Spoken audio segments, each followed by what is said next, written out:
Hello friend, बहुत बहुत स्वागत है एक बार फिर से आप सभी का हमारे यूट्यूब चैनल में। और दोस्तों, आज हम बात करेंगे IBPS क्लर्क नोटिफिकेशन 2020 के बारे में बात करने वाले हैं। जैसा कि आप सभी को पता है कि ग्रामीण बैंक का जो है क्लर्क का PO का वैकेंसीज आ चुका है, नोटिफिकेशन आउट हो चुका है।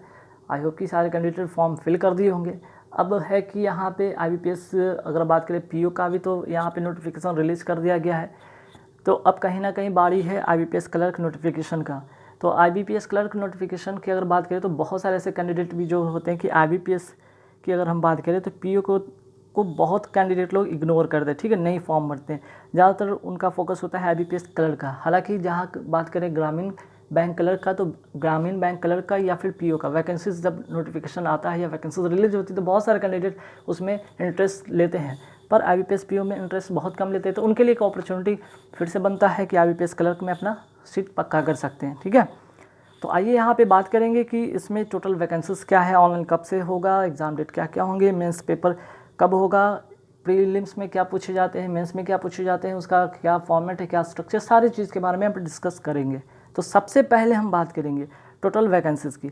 तो देखिए, टोटल वैकेंसीज़ की बात करें तो अप्रॉक्स यहाँ पे कह सकते हैं, एक्सपेक्ट कर सकते हैं 15,000 के आसपास वैकेंसीज आ सकता है। अगर बात करें पिछले साल का, तो पिछले साल की वैकेंसीज लगभग 12,000 के करीब रहा था। तो इस बार थोड़े से जो है यहाँ पे वैकेंसीज थोड़े ज़्यादा देखने को बन सकते हैं, ठीक है, लगभग 15,000 के आसपास में। कहीं ना कहीं जितना पिछले साल था उसी के आसपास में या उससे थोड़े से अधिक के वैकेंसीज देखने को बन सकता है। अब रहा ऑनलाइन कब से स्टार्ट होगा, तो देखिए 7 सितंबर के बाद या 7 सितंबर से या 7 सितंबर के बाद, ठीक है। आफ्टर 7 सितंबर के बाद इसकी जो है यहाँ पे आफ्टर 7 सितंबर के बाद इसकी जो है नोटिफिकेशन रिलीज देखने को बन सकता है। आप सभी कैंडिडेट इस फॉर्म को फिल कर पाएंगे जो एलिजिबल हैं एज और उनके जो एजुकेशन क्वालिफिकेशन को फुलफिल पूरा करते हैं, तो ठीक है। अब रहा बात एग्ज़ाम डेट जो है प्रीलिम्स की बात हो रहा है। एग्ज़ाम डेट कौन कौन से तारीख में, 12, 13, 19 और 12, 13, 19 3 डेट में इसका पेपर होने वाला है दिसंबर 2020 में, ठीक है। वही बात करते हैं मेंस पेपर कब होगा, तो 24 जनवरी 2021 को मीन्स 2021 में इसका पेपर होगा, जनवरी में 24 तारीख को। और फाइनल रिजल्ट की अगर हम बात करते हैं तो 1 अप्रैल 2021 को इसका फाइनल रिजल्ट डिक्लेयर होगा, ठीक है। अब आते हैं, जब इन सारी चीज़ के बारे में आपको पता चलेगा कि बेटा टोटल वैकेंसीज हमें पता चल गया, ऑनलाइन कब से है, एग्जाम डेट कब है, मेंस पेपर कब है, फाइनल रिजल्ट कब तक डिक्लेयर होता है, इन सारी चीज़ के बाद सबसे इंपॉर्टेंट चीज़ होता है एज, ठीक है। आपकी एज कितनी होनी चाहिए, आपकी एज होनी चाहिए 20 से 28 साल, ठीक है। मिनिमम 20 और मैक्सिमम 28 साल होने चाहिए। बाकी जो है कि एज जो रिलैक्सेशन की अगर हम बात करते हैं एज पर जो गवर्नमेंट रूल्स है उनके अनुसार जो आपका 3 साल या फिर यहाँ पे जो 5 साल का जो छूट मिलता है, जैसे OBC का आपको 3 साल का छूट मिलता है, SC ST के लिए 5 साल का छूट मिलता है, वो एज़ पर गवर्नमेंट रूल के हिसाब से मिलेंगे। हालांकि अगर हम बात करते हैं अगर मिनिमम का, तो मिनिमम 20 ईयर्स है, मैक्सिमम 28 साल होने चाहिए। अच्छा, मिनिमम 20 और मैक्सिमम 28 साल होने चाहिए। तो एजुकेशन क्वालिफिकेशन क्या होनी चाहिए, एजुकेशनल क्वालिफिकेशन की अगर हम बात करते हैं तो इसमें कहा गया है कि जो candidate must possess the minimum qualification of graduation in any discipline, means कि ग्रेजुएशन होना चाहिए कोई भी डिसिप्लिन से हो, चाहे आर्ट्स हो, कॉमर्स हो, साइंस हो या उसके इक्विवेलेंट जो भी हो, ठीक है, फ्रॉम अ रिकॉग्नाइज यूनिवर्सिटी और any equivalent qualification recognise as such by the central government, ठीक है। एक इंपॉर्टेंट चीज़ और इसमें नोट कीजिए, the candidate should have passed in English as one of the subject SSC HSC या इंटरमीडिएट या ग्रेजुएशन लेवल पे। तो इन सारे फॉर्मेट के में कहा गया है कि इंग्लिश जो होगा एक सब्जेक्ट होना चाहिए उनको, चाहे वो मैट्रिक लेवल पे, इंटर लेवल पे या ग्रेजुएशन लेवल में, उनको किसी भी पूरे सब्जेक्ट में एक सब्जेक्ट ऐसा होना चाहिए जो इंग्लिश होना चाहिए, ठीक। चलिए, अब बात किया इंपॉर्टेंट क्या है, यहाँ से इंपॉर्टेंट चीज़ होता है कि भाई the recruitment process of IBPS clerk occurs in 2 phases, 2 phase में इसका पेपर होता है। एक तो प्रीलिम्स होता है, दूसरा मेंस होता है। इंटरव्यू की बात करें तो यहाँ पे इंटरव्यू नहीं है, ठीक है। टोटल वेटेज पे होता है, टोटल आपके फाइनल मेरिट लिस्ट के आधार पे बनता है आपका फाइनल रिजल्ट। तो आइए अब सबसे पहले हम बात करेंगे प्रीलिम्स के बारे में बात करेंगे, ठीक है। प्रीलिम्स एग्ज़ाम में आखिर क्या क्या पूछा जाता है और इसके जो स्ट्रक्चर क्या है, कि इसमें जो मिनिमम जो कट ऑफ कितने लाने होते हैं, मीन्स कि मिनिमम जो आपका कट ऑफ क्या हो सकता है उसके बारे में बात करेंगे। तो सबसे पहले हम देखेंगे यहाँ पे 3 सब्जेक्ट पूछा जाता है, English language, numerical ability, reasoning ability, ठीक है। नंबर ऑफ क्वेश्चन की बात करें 30 क्वेश्चन इंग्लिश से, 35 क्वेश्चन न्यूमेरिकल एबिलिटी से, रीजनिंग एबिलिटी से 35, कुल मिलाकर 100 क्वेश्चन होते हैं, 100 मार्क्स के लिए होते हैं। मैक्सिमम मार्क्स भी होते हैं 30, 35 के एवरेज में, एक इंपॉर्टेंट चीज़ है कि 20 मिनट्स हर सेक्शन के लिए मिलेगा, ठीक है। मीन्स कि 20 मिनट्स जैसे ही होते हैं ये सेक्शन आप यहाँ पे ऑटोमेटिक क्लोज हो जाएगा, सेकंड सेशन शुरू हो जाएगा, ये भी 20 मिनट तक चलेगा, फिर से थर्ड सेशन शुरू होगा, 20 मिनट चलेगा। मीन्स कुल मिलाकर 1 घंटा, ठीक है, 1 घंटा यहाँ पे समय मिलेंगे, कंपोजिट टाइम ऑफ 1 आवर्स, ठीक है, जिसमें कि 20-20 मिनट का यहाँ पे आपको समय दिया जाएगा। क्लियर। चलिए अब इसके बाद इम्पॉर्टेंट क्या बनता है, इम्पॉर्टेंट ये है कि डिटेल्स ऑफ प्रीलिमिनरी एग्जामिनेशंस को हर लोग जानना चाहते हैं। भाई प्रीलिम्स का पेपर मैंने दिया तो भाई उसमें कितना कम लाना होता है, कितना मिनिमम कट ऑफ जाना चाहिए। 3 सेक्शन की बात करते हैं, इंग्लिश, न्यूमेरिकल एबिलिटी, रीजनिंग में।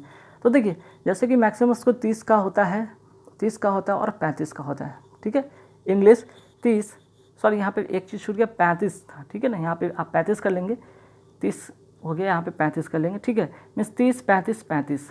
तो भाई इसमें क्या क्या होता है, मिनिमम जो कट ऑफ था, अगर हम बात करें ये प्रीवियस ईयर का है, ठीक है, ये 2019 का। यहाँ पे मैं एक एग्जांपल सेट करके आपको दिखाया कि देखिए भाई जो जनरल कैटेगरी से जो था यहाँ पे मिनिमम कट ऑफ कितना रहता है, cut off score for provisional short listing और online main examination for online for general.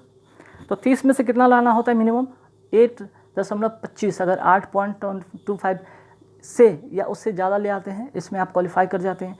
Numerical ability में 7.75 से एबव ले आते हैं, उससे कम में तो आपका कोई बात नहीं, यहाँ पे आप फेल कर जाओगे, मीन्स कि आप डिस्क्वालीफाई कर जाओगे यहाँ पे। लेकिन 7.75 मिनिमम और मैक्सिमम आपको लाना ही लाना है, ठीक है। वही रीजनिंग एबिलिटी की बात करें तो 7.50 मीन्स कि ये मिनिमम कट ऑफ है, ठीक है, ये मिनिमम कट ऑफ है जिसमें कि हर सेक्शन में आपको ये क्लियर करना होगा, उसके बाद जितने मैक्सिमम स्कोर चाहिए आपको लाने होते हैं, ठीक है। तब बात ये होता है कि सिर्फ आपके यहाँ पे अगर 8, 7, 15, 7 कितना हो गया 22, लगभग 24-25 नंबर के आसपास में, तो इससे बात नहीं बनेगा, ये तो मिनिमम है, लेकिन मैक्सिमम आपको करना होगा। तो आइए यहाँ पे प्रीलिम्स एग्ज़ाम के बारे में कुछ डिस्कस करते हैं कि प्रीवियस ईयर का जो था कट ऑफ जनरल कैटेगरी का कितना गया, तो इसके बारे में यहाँ पे डिस्कस करते हैं। जैसे आंध्र प्रदेश का देखें 66.25 गया था, असम का 63, बिहार का 65, चंडीगढ़ का 71, ठीक है। वही बात करते हैं दिल्ली का, तो दिल्ली का 71.75 गया था, गोवा का 67, गुजरात का 27 सबसे कम, ठीक है, मिनिमम, हरियाणा का 68.50, हिमाचल प्रदेश का 62.25। वही बात करते हैं झारखंड का 73, कर्नाटका का जो है 53.25, सेकंड जो है यहाँ पे मिनिमम कह सकते हैं, ठीक है। केरला का बात करें तो 73.5, मध्य प्रदेश का 70, बात करें महाराष्ट्र का 61.50, ओडिशा का 71.50, पंजाब का 66.25, राजस्थान का 71.25। वही बात करते हैं तमिलनाडु का तो 57.75, तेलंगाना का 61 और उत्तर प्रदेश का 68.25। तो अभी मैंने बात किया था कि मिनिमम कट ऑफ, ठीक है, मिनिमम जो कट ऑफ था लगभग 24 के आसपास था, लेकिन यहाँ पे आपको मैक्सिमम करने होंगे। मैक्सिमम कितने करने होंगे यहाँ पे, लगभग 70।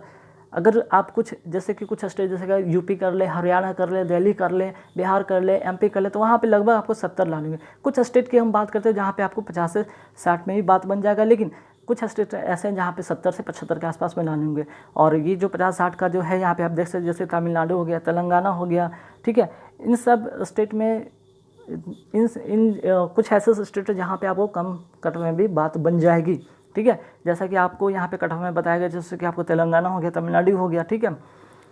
वही बात करते हैं आगे बढ़ के देखते हैं, जैसे कर्नाटका हो गया, ठीक है, गुजरात हो गया, तो इन सारे जो स्टेट हैं इसमें कम कट ऑफ में भी बात बन जाएगा। वही बात करते हैं उत्तराखंड का, तो उत्तराखंड का जो कट ऑफ गया था 76, वेस्ट बंगाल का 70.75 गया था। तो ये रहा प्रीलिम्स का, ठीक है। प्रीलिम्स में आप फॉर्म अप्लाई करते हैं, प्रीलिम्स का एग्ज़ाम देते हैं, 100 मार्क्स का पेपर होता है, जहाँ पे आप 70 करके आते हैं, फाइनल सिलेक्शन आप पाते हैं, ठीक है, 70 से 75 करके आते हैं, और एक्यूरेसी विद एक्यूरेसी 100% रहती है, आप फाइनल सिलेक्शन पाते हैं। अब है कि ठीक है मैंने प्रीलिम्स क्लियर कर लिया, इसके बाद क्या, इसके बाद मेंस पेपर आपको देने होंगे। तो मेंस पेपर में क्या क्या होता है, आइए यहाँ पे मेंस पेपर के बारे में डिस्कस करते हैं। तो मेंस पेपर की अगर हम बात करें तो मेंस पेपर में क्या क्या है, 4 सेक्शन इसमें भी, जैसे reasoning ability, computer aptitude 50 question 50 marks 60 marks के लिए, इंग्लिश लैंग्वेज 40 क्वेश्चन 40 मार्क्स के लिए, क्वांटिटिव एप्टीट्यूड जो है 50 क्वेश्चन 50 मार्क्स के लिए, जनरल या फिनेंशियल अवेयरनेस 50 क्वेश्चन 50 मार्क्स के लिए। अब इसमें टाइमिंग अलग अलग, जैसे 45 मिनट आपको मिलेंगे reasoning ability and computer aptitude में, 35 मिनट मिलेंगे इंग्लिश लैंग्वेज में, 45 मिनट मिलेंगे क्वांटिटिव एप्टीट्यूड में, और 35 मिनट मिलेंगे जनरल एंड फिनेंशियल अवेयरनेस में, ठीक है। कुल यहाँ पे अगर बात करते हैं तो यहाँ पे 190 क्वेश्चन ठीक है, 200 मार्क्स के लिए और 160 मिनट मिलते हैं। ठीक है, तो ये होगा मेंस का फॉर्मेट आपका। तो मेंस के बारे में जानने के बाद अब जानेंगे कि मेंस का जो है क्या जाता है मिनिमम कट ऑफ। तो देखिए मिनिमम कट ऑफ की अगर हम बात करें, ठीक है, मिनिमम कट ऑफ कितना जाता है यह ध्यान दीजिएगा। तो जैसे देखिए यहाँ पे अगर बात करें जनरल एंड फाइनेंशियल अवेयरनेस की बात करें तो 50 में से 10.25 होने चाहिए मिनिमम कट ऑफ। वहीं जनरल इंग्लिश में 12.5 मीन्स की 12.50, रीजनिंग में 17.75 और क्वान्टिटेटिव एप्टीट्यूड में 15.5 मीन्स की 15.50। तो ये 2019 का यहाँ पे आपके साथ डाटा शेयर कर रहा हूँ, जो कि मेंस का जो है मिनिमम कट ऑफ कितना होता है। हालांकि यहाँ पे जो वेटेज बनेंगे टोटल स्कोर 200 में से बनेंगे, ठीक है, तो इस तरह से आपको लाने होंगे। तो 200 में से सिर्फ मिनिमम कट ऑफ क्लियर करने से नहीं होगा, आपको इसमें मिनिमम तो ये लाने होंगे जैसे कि आप कोई भी आप अगर स्कूल एकेडमिक का अगर आप रिजल्ट देखें तो क्या होता है उसमें भी एक होता है मिनिमम। ठीक है, मिनिमम जैसे होता है कि आपको 100 में अगर 30 मार्क्स में पास मार्क है तो 30 तो कम से कम ला लें, मैक्सिमम तो आपको जाने ही जाने हैं। ठीक है, 30 से कम आते हैं तो वैसे डिस्क्वालीफाई हो जाएंगे। उसी तरह इसमें अगर 10.25 अगर जनरल अवेयरनेस में मान ली इसमें आपने ले आया 9.25, बाकी सब में अच्छे स्कोर इसमें अगर आपके हैं जाके 25 इसमें स्कोर है, 30 इसमें स्कोर है, अगर मान लिया कि 40 के आसपास में, तो ये 3 सेक्शन तो ठीक है, आपके 3 सेक्शन कवर है, लेकिन एक में कम हो गया आप डिस्क्वालीफाई कर जाएंगे, ध्यान रखिएगा। इसलिए minimum cut of her section में आपको ये क्लियर कर लेंगे। इसके बाद आपको मैक्सिमम स्कोर करने हैं जिससे कि आपका फाइनल मेरिट लिस्ट बनेगा और फाइनल सिलेक्शन और बैंक अलॉटमेंट होंगे। गाइस तो